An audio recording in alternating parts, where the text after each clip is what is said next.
I'm David McKenzie in Cape Town, and this is CNN.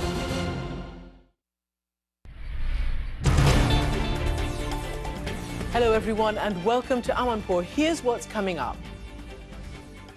The Ukraine war grinds on. Will the Western coalition hold firm? Estonia's on the front lines of Russia's aggression. Kaja Kallas, the Prime Minister, joins me here in the studio.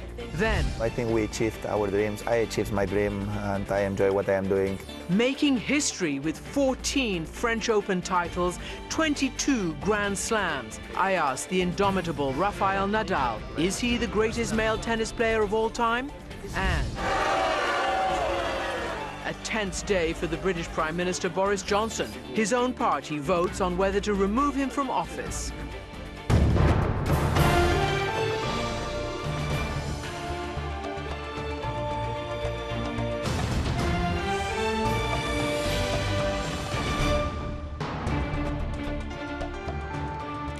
Welcome to the programme, everyone. I'm Christiane Amanpour in London, where the British Prime Minister Boris Johnson faces a vote of confidence from his own party, all over Partygate. And we'll have more on that later in the programme, along with my in-depth interview with tennis legend Rafael Nadal, fresh off setting a new record that even his peers say might never, will never be broken.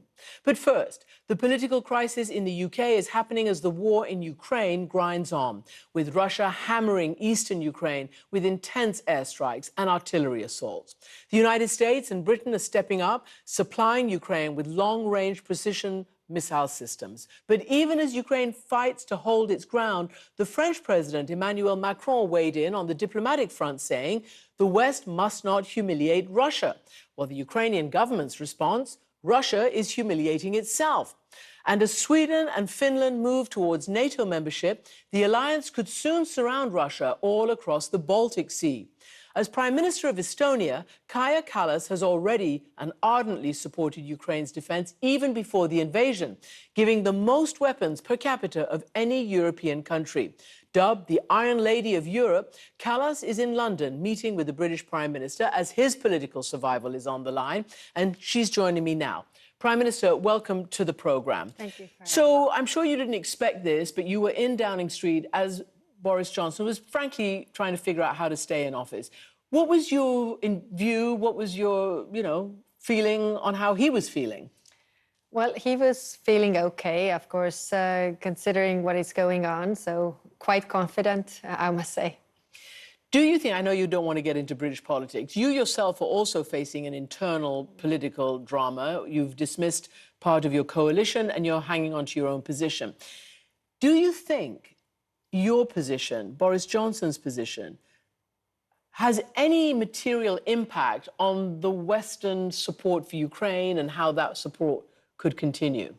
Well, UK has been a leading voice in helping Ukraine with military aid, as well as Estonia has also given a lot of military aid per capita, trying to help them politically as much as we can. So I don't know if I'm staying in office, but I will definitely keep the same line. And I understand from British politics that Ukraine is on everybody's mind, and this line doesn't change. So, is there a potential Ukraine fatigue amongst allies? Is the incredible unity that we've been witnessing since February 24th beginning to feel strains? Are you still all fiercely on the same page? It was clear from the start that it's going to get more and more difficult over time because the war fatigue is coming, new crises emerge, but also that we move on and if we put sanctions, then first they're going to hurt Russia, but then they're also going to hurt our side. So the question is how much pain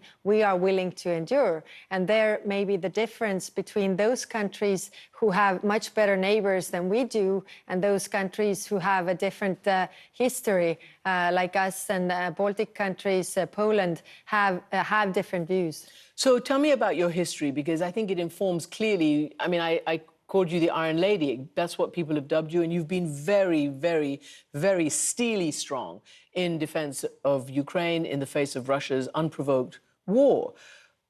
You don't think that there should be a deal right now?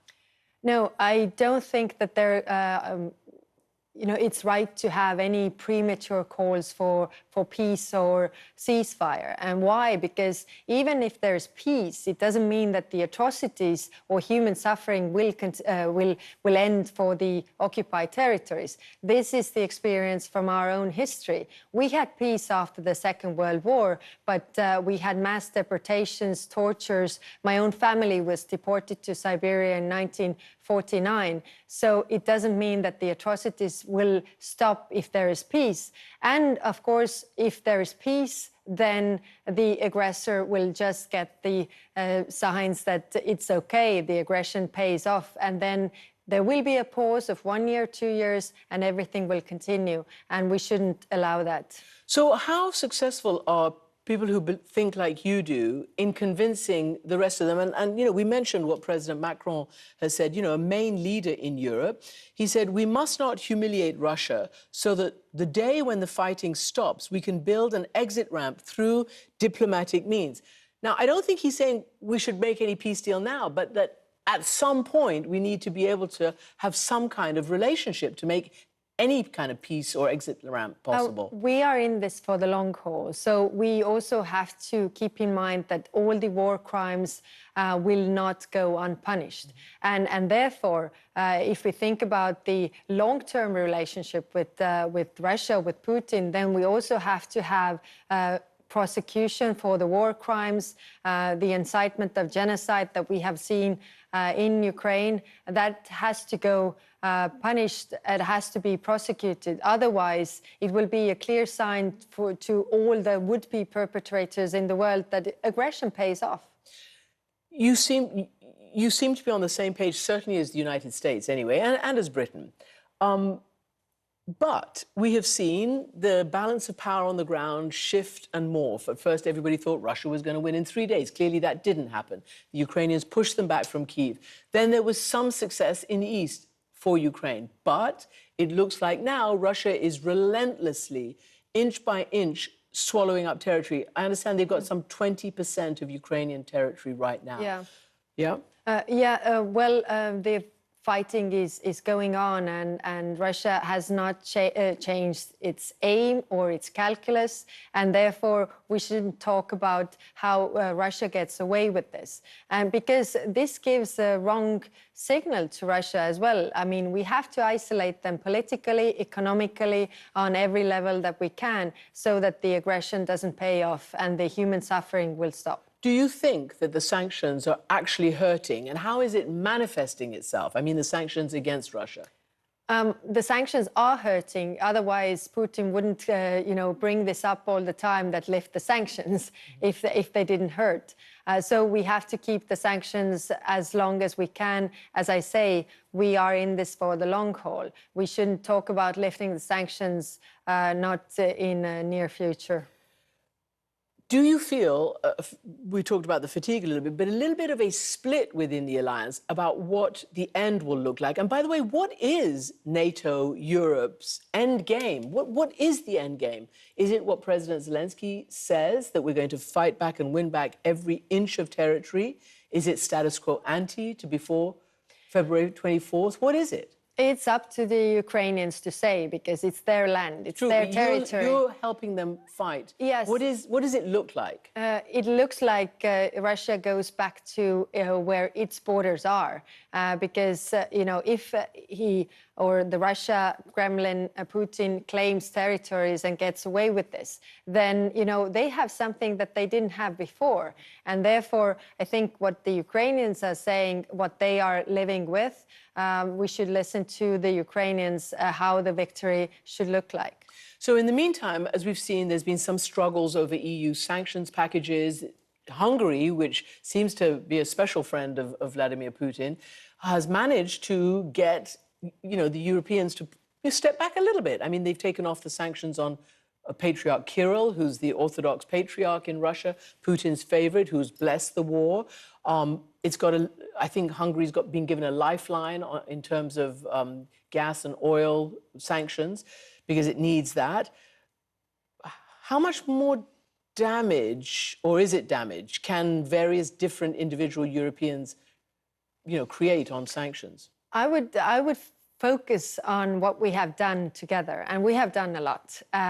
So, of course, one could pick things that we didn't achieve, but considering that Putin doesn't believe in multilateralism and we have managed to keep the unity for so long, even for Hungary, I mean, if they are pointing out the problems that they have, but eventually agree to common approach, then we still have the unity together. So as long as they do the right things, even if they say the wrong things, I think we are on the right track. But saying that, I also understand that, first the sanctions only hurt Russia, and now we are going to move to sanctions that also hurt our own countries, and therefore it's going to be more painful and more difficult to reach an agreement. Things like inflation, obviously the cost of energy, the cost of food. To that end, as we know, Russia has blockaded the Ukrainian ports, blockaded, tons and tons of wheat and other grains that are meant to go, to the rest of the world. We had the African Union president, the president of Senegal, who was in Sochi with President Putin, and who then came out and publicly parroted the Putin line that it's the West's fault, it's the sanctions are the reason for this grain shortage around the world.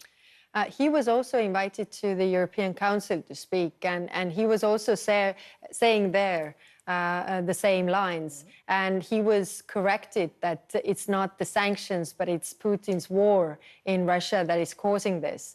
So we have to speak to the African leaders more, but we also have to understand their historical background and why they are leaning to believing more Russia than they are believing. Well, why is that? Well, the colonial past, I would say. During the Cold War, when Russia had their client states. Exactly. And I mean, that, the European countries have their history with Africans, and so they tend to lean to the other side. But we have to be very clear why we are seeing this happening. So let's just be very, very clear. The EU has not, neither the US nor the EU have banned imports of Russian fertilizer or wheat. So it's a total lie, again, from the Kremlin. But as you say, and this actually does bring up another really relevant point, Africa and other countries just don't agree that the United States and Europe are right to do these sanctions. I think they agree that Putin's the aggressor in this, but they're not on side for all of this. I mean, the world is divided over what you're all trying to do in Ukraine. If we look at the votes in the United Nations, then they were widely condemning, 2/3 a majority condemning what Russia is doing in Ukraine. But of course, as I say, when we move forward, you have the war fatigue, everybody has their own crisis going on, and then it is a matter of survival for some of the countries. And when it comes to the grain export, then the share in the global grain export of Ukraine is not that big, but it is big for certain African countries.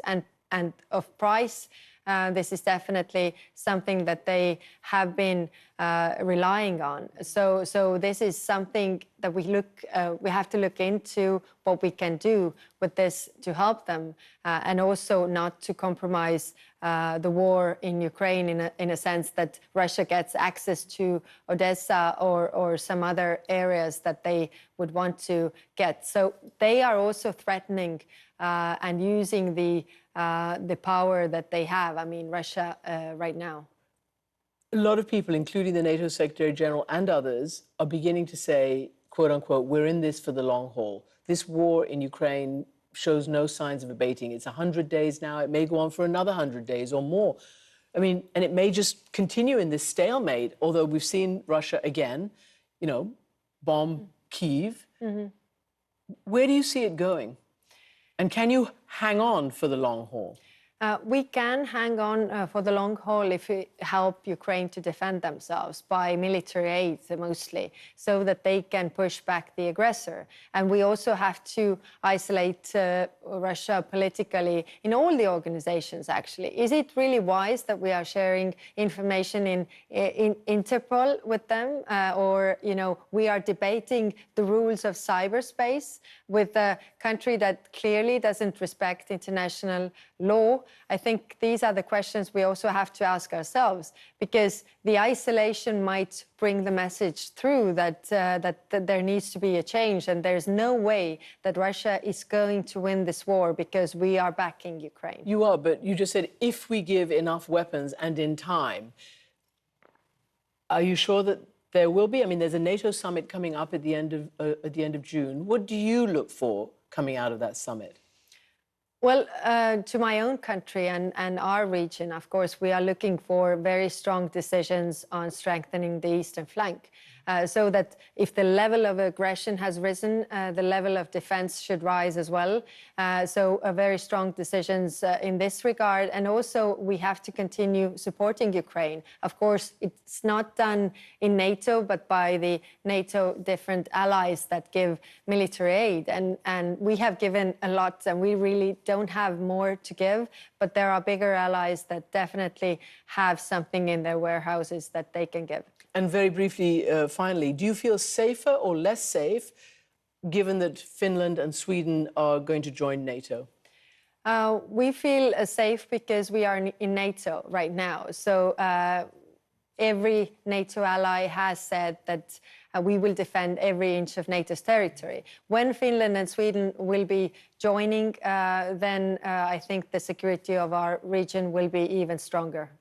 And do you think Putin will take any action? He hasn't yet. He's threatening, and we shouldn't buy into his threats, because it is to make us move from the decisions we have made, and we shouldn't let him. Prime Minister Kaja Kallas of Estonia, thank you very much for being with us. And now, what can you say about a legend like Rafael Nadal? How many more superlatives can be lobbed his way? Celebrating his 14th win on the clay courts of Roland Garros, with 2 more Grand Slams than his nearest rivals, Novak Djokovic and Roger Federer.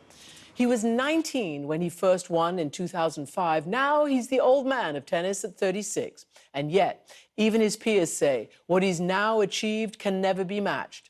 His philosophical leadership style, his personal humility while defying every possible mental and physical challenge, his expressions of pure love and motivation for the game transcend tennis, maybe even sports itself. We met this morning in Paris.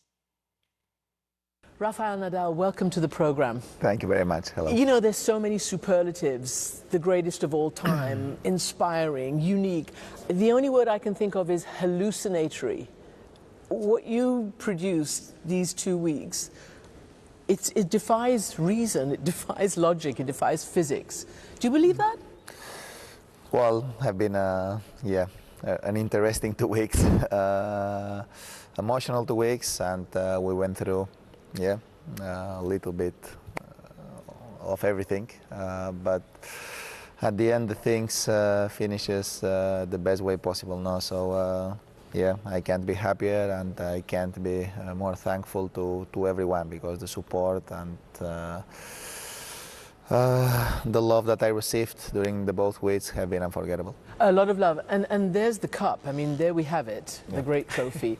14 times, 22 Grand Slams, a whole load of other, US Open, Australian Open, 2 Olympic gold medals. Are you ready to declare, or at least have people say, that you are now the greatest of all time? You wouldn't agree when I asked you last time. I honestly don't think much about that. And from the bottom of my heart, I really don't care that much, I mean, I think it doesn't matter. I think we achieved our dreams. I achieved my dream, and I enjoy what I am doing. Yeah, I understand the question, and I know the press and people is always caring a lot about this stuff. But in some way, I know I am in an important part of the history of the sport, and that makes me feel proud, happy, and at the end, doesn't matter much. When you came off the court yesterday, in your on-court speech, you said, I never thought that at 36 years old and with all these injuries that I would be in this position. And we see your, your fingers bandaged like Muhammad Ali after he takes off his boxing gloves. We see your feet and you're limping today. It is an amazing achievement because you yourself said, and you turned to your team saying, I didn't think I would be here. What made you achieve this? Well, yeah, it's unexpected. Last couple of years have been very difficult. After the pandemic, something happened in my foot, and I am not able to manage the pain to play often and even practice. And in the past, I have a lot of things. Starting from the foot for the first time in 2005, then. Of course, the knees have been a big issue for me for such a long time. Then a couple of times I break my wrists.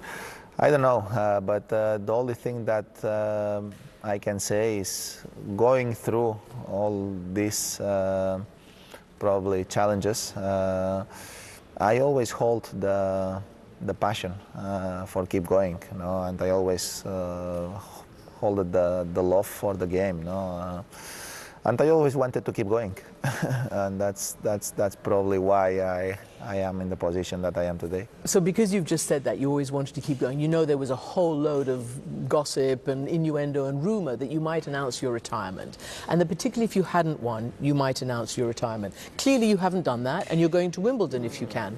No, nothing changed for me.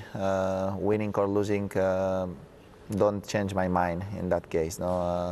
It's all about having the chance to be happy playing tennis or not. And if the pain is impossible to manage, then you can't be happy, because live and go on court and in a practice days without having the chance to practice not in a fantastic way, but in a decent way, then for me it don't make sense. So I never had in my mind to announce any retirement after this event, but of course there is a possibility that the things are not improving.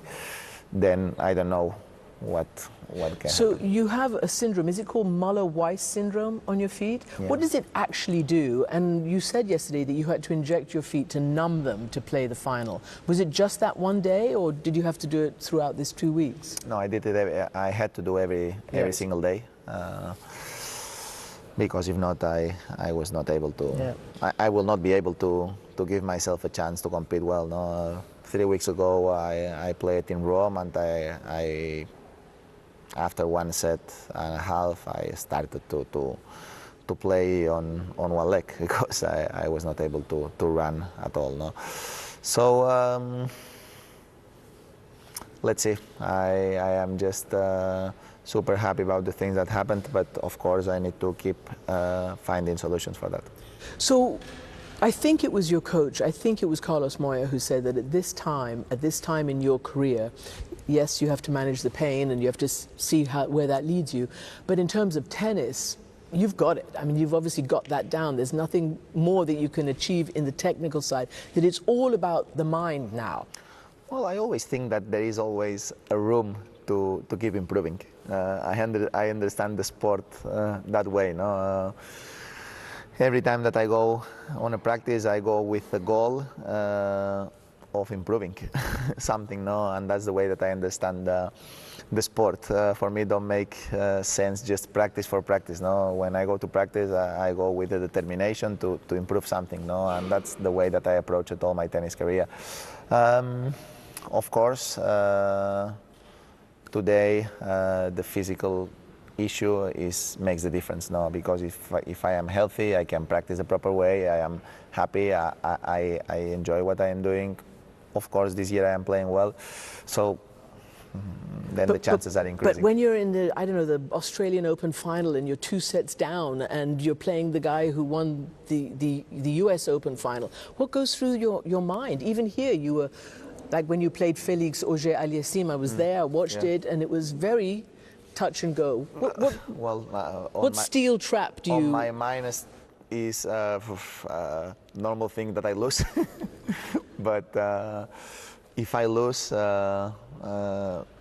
let the opponent win me, no? Beat you. Beat you, exactly. So they still have to beat you. You're not Exactly. going to let I don't anything have go. to lose, you know. I don't have to give. I don't have to put the things easy for the opponent, no. And in my mind is okay. Things are super difficult, but let's keep trying to find a solution. You know, let's keep trying to find a way to play a little bit better, to make the opponent feel a little bit more uncomfortable. I don't know, just try to fight mentally and in terms of tennis, of course. You have a reputation of being just a good guy. You have a reputation of being humble. You're always generous. Where does that come from? Where did that come from in your youth or in your experience as a winner? Well, I think I grow up with the good values. No, I think my family. I never felt the pressure from my family to play tennis. I always felt the pressure from my family to be educated, to be respectful, not to win, honestly, and that helps. No, and I think I had the right people next to me during all my life. No, and I think I am a guy that listen a lot. Look around and try to take the things that I like from the people, no, and because of tennis, I think I was able to live experiences that I will never enjoy without tennis, no, and know people, know different parts of the world, and in that case, you see how fortunate we are for all the things that we are able to live. You must feel some joy at beating Federer and Djokovic in terms of the Grand Slams. Can you take some joy? Yeah, of course. Yeah. No, of course. I as I said, of course, I want to be the player with more Grand Slams of the history. That's competition, but it's not something that I am upset at all, and it's not something that honestly changed my mind. No, and isn't. Maybe that's how you keep achieving. You never know, but honestly, it's something that not bothers me if Novak win 23 and I stay with 22. I think my happiness will not change at all, not even a 1%. No, so people like McEnroe and Mats Wilander and others have been saying never again. This record will never be touched. It will never be broken. Specifically, the 14 French Opens. A, do you agree with that?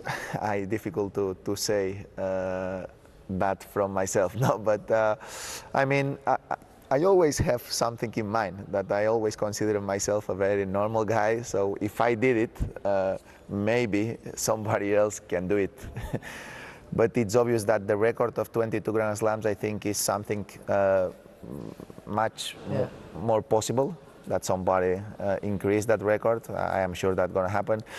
I mean, 14 Roland Garros is something, I mean, very difficult. I don't know, because, yeah,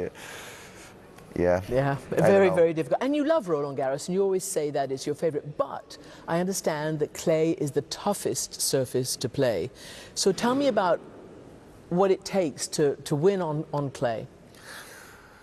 Well, clay in terms of physical demanding, it's the toughest because in terms of tactics too, because you have more time to think, you have more time to prepare the points, and in some way I think it's a surface that allows you to play aggressive or play defensive. You know, you have different chances, but I love to play in every single surface. No, on all the surfaces. Yeah. I enjoy it a lot playing on grass. Doing all my life, on hard too. Even sometimes the hard courts are a little bit tougher for my foot, honestly. But I don't know. I like the tennis in general in every surface, and that's one of the beautiful things that we have in our sport. That to be a great player, you need to improve your game in a very different circumstances. Passing the torch is a big theme, you know, and we've seen a lot of young, great players come up, and then they meet you. in whatever round it is, and then that's it. I thought it was really sweet when Casper Ruud said yesterday, I'm not his first victim. But he is also, you're his hero. When he came up, he said through your Nadal Academy. What do you think when you're playing somebody like that, who clearly is, hero worshipping you, but also wondering about where the torch is going to go? Do you ever think of that? Well, in some ways normal because we are old, so it's normal that the young players... But that's what makes it abnormal, that you are old. I'm sorry, you're not, but for tennis, and you're yes. still winning. Well, yes, and for me it's something very beautiful that today I can still be competitive against players that they are young and they watch us play on TV when they are growing. It's something that it's beautiful. I think it's beautiful for them, it's beautiful for us, and that's a good combination. Generations facing each other, I think creates something special. Now I want to ask you about the war in Ukraine and the fact that Wimbledon, for instance, has banned Belarusian and Russian athletes. Do you have a view on that? Well, first of all, the world of tennis is zero. So when you see plenty of families, kids dying, suffering, then the rest of the things doesn't matter. It doesn't matter if Wimbledon do one thing or another thing, or if ATP does or do one thing or another thing, because the real thing and the real drama is that people is dying, and a lot of families are suffering. That's the main thing. The rest of the thing doesn't matter. But of course, if you ask him about the position of Wimbledon, I from my humble point of view, I have a clear view. I understand what Wimbledon did. I respect what Wimbledon did, because it's something that, from my point of view, is fair enough, because they have, in some way, the pressure of the government, and they have their point of view. But from the ATP side, they have to protect their members too, So it's not about what Wimbledon did is terrible and what ATP did is the right thing. No, I think both ways, both things are good.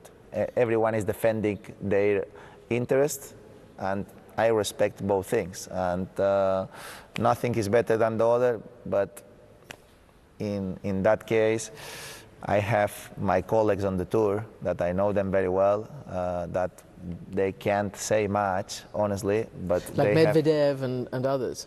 Exactly, but they for sure don't have nothing to do with the war, and they can't do anything. So, and they are not in favor of that. Here, there was a little bit of controversy that, for instance, those who pay for the primetime slots, the TV slots, mostly chose men's matches. I think there might have only been one in the evening, one female match. And there's been some calls to level it out a bit, put more female matches on in the evening. Where do you stand on that? I don't think that's the case. It's always a lot of talks about the equal and this stuff, and I think prize money is equal. Matches on the center court are equal. 2 matches per day, women, 2 matches per day, men. During the day, that is when the women are playing 2 matches and the men are playing only 1 match. The television is open. We see the matches on TV in an open channel in France Télévisions, for example. During the night, you see in a private broadcast, so not everybody is allowed to watch our matches during the night sessions. So you think it kind of equals out? So from my perspective is if I have to say what I think, it's if we have to find the right balance, we are losing more than the women in that case, because the women are showing 2 matches in an open broadcast for everyone, so everyone in the world can see more women matches than men matches. And what about you? Do you prefer playing at night or do you prefer playing the day? There was a lot of talk about when you played Djokovic. Well, depending on the place, you know. For example, US Open night session is amazing. I like to play there, no. But Roland Garros for us, well, I have been playing Roland Garros for 17 years, so I know Roland Garros during the day. So you like to play in the conditions that you are used to play. No, since the beginning that I played the US Open, I know the US Open for the night sessions too, no? But not here. Do you think you'll play the US Open? I ask because it's a hard surface and you're talking about your feet and things. If you can, you will. Of course. Mm-hmm. And I guess finally, what makes Rafa Nadal happy? What makes you, beyond tennis? Well, first of all, the good health of myself, of course, and the people that I love, because without health, the rest of the things are impossible. No, and I am not talking about injuries. No, I'm talking general health. Yeah. No, then I think I am lucky that I have my friends since I was a kid, the same group of friends, a very close family next to me. I don't know, share moments with the people that I like is what really makes me feel happy. Rafael Nadal, thank you so much. Congratulations on making history. Thanks for being with us. Thanks so much. And now we turn to the tense political situation here in Britain, where Boris Johnson, the Prime Minister, faces a vote of confidence triggered by discontented lawmakers in his own party. The vote is actually happening now behind closed doors, with the results due to be announced later this evening. Even if Johnson wins the vote, history shows he'll have a tough time surviving long as Prime Minister. If he loses, he'll be forced from office less than 3 years after winning a landslide general election. And why? Well, it's all about Partygate. Correspondent Bianca Nobilo has the latest. So, Bianca, it is happening behind closed doors. What do you know, if anything, right now? So I've been hearing from MPs who at the beginning of the day felt fairly certain, Christian, that Boris Johnson would be able to win this vote. There was really no question because at least 160, slightly more MPs are actually on the government payroll in some capacity, whether cabinet ministers or junior ministers. So they'd naturally be expected to vote for the Prime Minister. He only needs a handful more than that in order to survive. But I hear that the mood after he addressed his MPs was very grim. And those who came out of the room first were saying they weren't going to vote for the Prime Minister, but they believed that he might be able to stagger on. So it definitely seems like more of a question mark than it did a few hours ago. And as you mentioned, precedent suggests even if he wins, he will be drained of political authority and power. In terms of your question of why, Partygate is the obvious precipitator of the events that we're seeing, because even though Boris Johnson is someone who has courted controversy and scandal throughout his political and previous careers, this was different because of the hypocrisy, because of the visceral hurt that people who made sacrifices and didn't see their loved ones when they needed them or they were dying during the pandemic while parties occurred in the buildings behind me cut very deep and really changed the public perception of Boris Johnson. But even beyond that, Christian, in the country at large, but even with the Conservative MPs that I've been speaking to, who I would not call idealists and who have supported Boris Johnson in the past, they've said to me that they are concerned about loss of public trust, loss of perception of integrity, and also the damage that Boris Johnson might be doing to trust in public officials and democracy writ large. As you know, the Prime Minister changed the rules around the ministerial code just a week or so ago, removing any references to MPs needing to resign if they break those rules, and also removing any references to accountability, transparency or honesty in the ministerial code. That speaks to a larger issue that MPs I've spoken to have, that he's actually degrading the view of MPs and the Conservative Party in the public eye. Bianca, you know, as you say, this has been going on for a while. We've had the Sue Gray report, we've had all these rumours about what might happen to him. But why now, briefly, why now has this come to a vote? The real reason is partly accidental. This is not like when Theresa May faced a vote of no confidence, where it was quite clear that there was agitation from the Brexiteer faction who were just fundamentally unhappy with her approach to Britain leaving the European Union. What makes this so dangerous for Boris Johnson is this vote of confidence has occurred through discontent broadly across the party, disparate and broad, from those on the far right, those on the progressive wing of the Conservative Party, who basically agree on nothing politically other than the fact that they want a new leader. So it's happened through a trickle of letters over time, mainly from Partygate, but also displeasure with the way that he's conducted himself, the way that the Prime Minister's office is viewed in the public eye, his handling of staff, broader issues that they have with the Prime Minister, which is why it's going to be so difficult for the Prime Minister to try and convince anybody early this afternoon to side with him and rally them back around, because all of the different people who are voting against him today will have different reasons for doing so. It is not one thing, one decision, one policy that he can promise them that can bring them back into his court. That's simply no longer an option for him. Fascinating, of course, political upheaval at this time. Bianca, thanks a lot, and obviously we'll be following it. Now, Alistair Burt was a Conservative Member of Parliament and served under Boris Johnson at the Foreign Office. He stood down, though, as MP before Johnson's 2019 election, citing, quote, fundamental and unresolvable disagreements with him over Brexit. Alistair Burt, welcome to the programme. Thank you. You heard Bianca talking about what's actually happening at this moment. To the why now, also, as she indicated, there was and there has been a popular upsurge, right? I mean, this is kind of voter-driven. We hear from many of the MPs who thought that this was going away, the whole Partygate Sue Gray report, thought that they had, managed to dodge a bullet, went back to their constituencies. What did they find? I think Bianca's analysis was spot on. This is a discontent and a worry about Boris Johnson's leadership that crosses ideological boundaries and goes to the heart of character and how he's run the government. Policies you can change. If a policy isn't successful, you can always change it, or it might prove to be successful. If, however, it's all about you, and if, as in this case, it contains the unique experience of the United Kingdom under COVID, where people are contrasting what they went through with what they now know, not just about Partygate and what was said to Parliament, but the activities in Downing Street during that period, it has intensified a sense amongst the public. And I suppose the worst thing for MPs is that more and more appear to be reporting that what their constituents are saying to them is they just don't believe the Prime Minister anymore. And if you have lost that essential element of trust, people may not like what you say, but if they believe it, then you have something. But if they actually don't believe what you're saying, there's a real deep crisis. And it seems that that is what has accelerated over maybe the last couple of weeks post the Sue Gray report. And actually over the last 24 hours, even last night and early this morning, they weren't expecting something so rapidly. A poll that's just come out says 6 out of 10 British adults say that Conservative MPs should vote to remove the PM from office.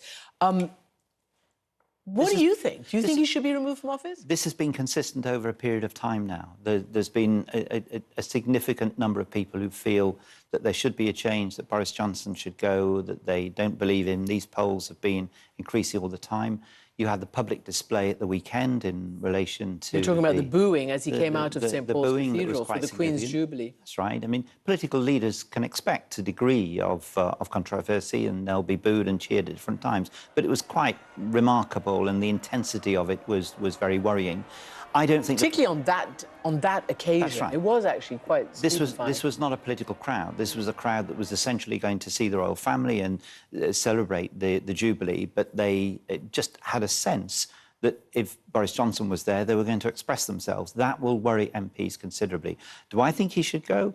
Being honest, of course, I didn't support him in his bid for the leadership. I didn't support him in what he offered in relation to Brexit. So, but that was policy. That's right. That was policy, and people can aim off in terms of what I said. Objectively speaking, I struggle to see how you can overcome this feeling that people have about how he has conducted himself and government over the last year or so. I think that's much more difficult to change than a policy. And I think that is why he is struggling so much with colleagues right across the spectrum.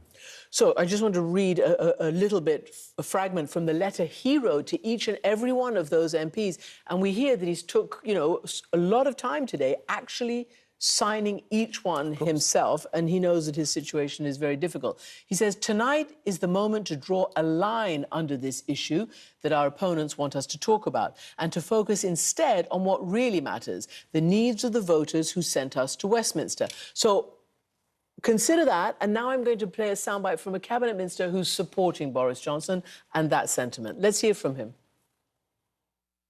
Well, it's not what I wanted to see. I think the country wants us to see us focused on the big challenges at hand. But, you know, we are a very proud democratic party, full respect for all my colleagues. I understand their frustrations for those that have called for a vote. But as a democratic party with very clear and fair rules, this vote will now take place. OK, so we've just heard, as we were listening, that the leader of the Scottish Tory party, pretty powerful person. Douglas Ross? Yes, has just said that he votes to remove Boris Johnson. So that's a trickle going into maybe a bit more of a flood. What do you think? What do you think the vote will be, with all your experience and all the other no-confidence votes we've had in the past? Going back to what you said a moment ago, it isn't for the Prime Minister to draw a line. I'm quite sure his sentiment is entirely well meant. Of course he wants to draw a line. The problem is the public are saying where they want to draw the line in relation to this. Nadhim Zahawi was absolutely right. You know, we're a democratic party. We are used to making these sort of judgments. It's very difficult, but the party has a sixth sense when a prime minister or a leader has run out of road. And Douglas Ross has expressed his opinion before about the prime minister, and there is a loss of support in his part of the country, in Scotland, and their concerns there. So that's no particular surprise. I think the build-up today has suggested that this sentiment is very strong.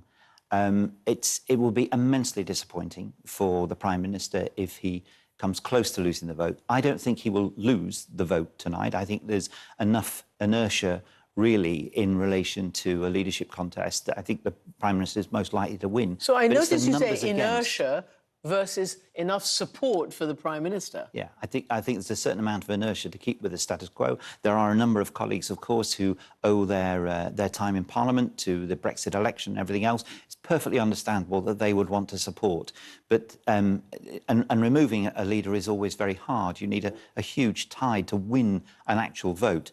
But the damage will be if the vote is relatively close, if a significant number of colleagues, if over 100, 150, something like that, vote against, it's very difficult to see how the Prime Minister can claim confidence in his party, let alone the other way round. And, of course, you leave yourself open to attack from the opposition.